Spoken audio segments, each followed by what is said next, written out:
نزیکەی 2 ساڵ و نیوە هەرێمی کوردستان لە قەیرانێکی دارایی قورسدایە.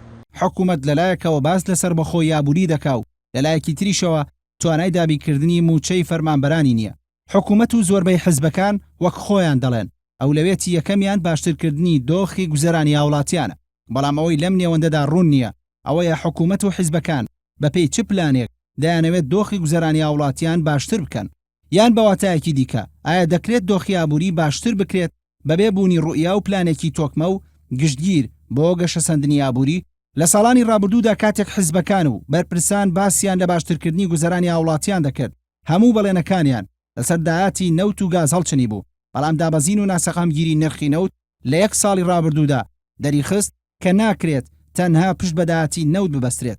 ئەوەی زۆربەی ئابووری ناسان لەسەری کۆکن ئەوەیە باشترکردنی گوزەرانی هاوڵاتیان بێبوونی ڕوئیا و پلانێکی تۆکمە بۆ گەشەسەندنی ئابووری سەرناگرێت. بوونی ڕوئیا و پلانێکی ئابووریش بەبێ ریفۆرمی ئابووری سەرناگرێت. ئابووری هیچ وڵاتێکیش بەبێ بوونی پلان و ڕوئیا و ریفۆرمی ئابووری پێش نەکەوتووە. سەرباری قەیرانی دارایی دۆخی ئابووری هەرێم زۆر باشترە لە ئابووری وڵاتێکی هەژاری وەک سەنیگال لە ساڵانی ڕابردوودا، بەڵام حکوومەتی سەنیگال چەند ساڵێکە بەپێی پلانێکی ئابووری هەوڵ بۆ ئەوە دەدات تا ساڵی 2035 ببێتە ئابووریەکی بەهێز. پێشتر زیاتر لە 40% هاوڵاتیانی سەنیگال بێکار بوون، بەڵام لەم ساڵانەدا ساڵ لە دوای ساڵ ڕێژەی بێکاری دادەبەزێت.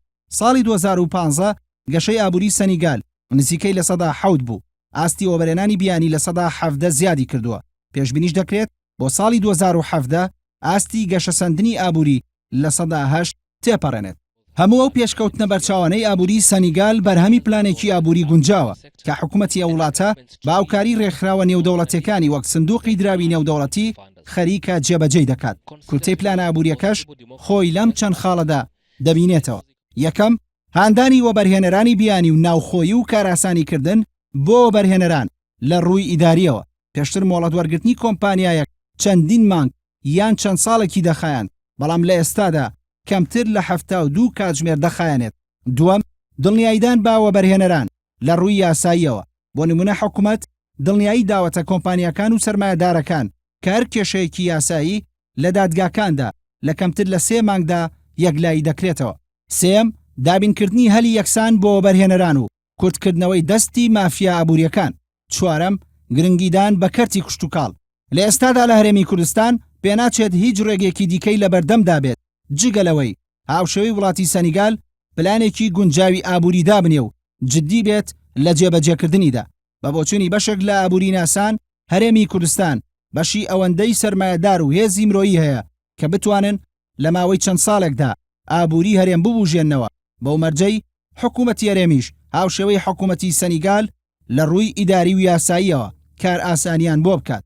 ڕێگە نەدات مافیا ئابووریەکان بەبێ دانانی سەرمایە خۆیان بکەنە شەریک لە پرۆژەی ئابووریەکاندا، هەلی یەکسان بۆ کۆمپانیەکان و سەرمایەدارەکان بڕەخسێنێت و دوجاریش پشتگیری بەرهەمی ناوخۆ بکات لە بەرامبەر بەرهەمی بیانیدا.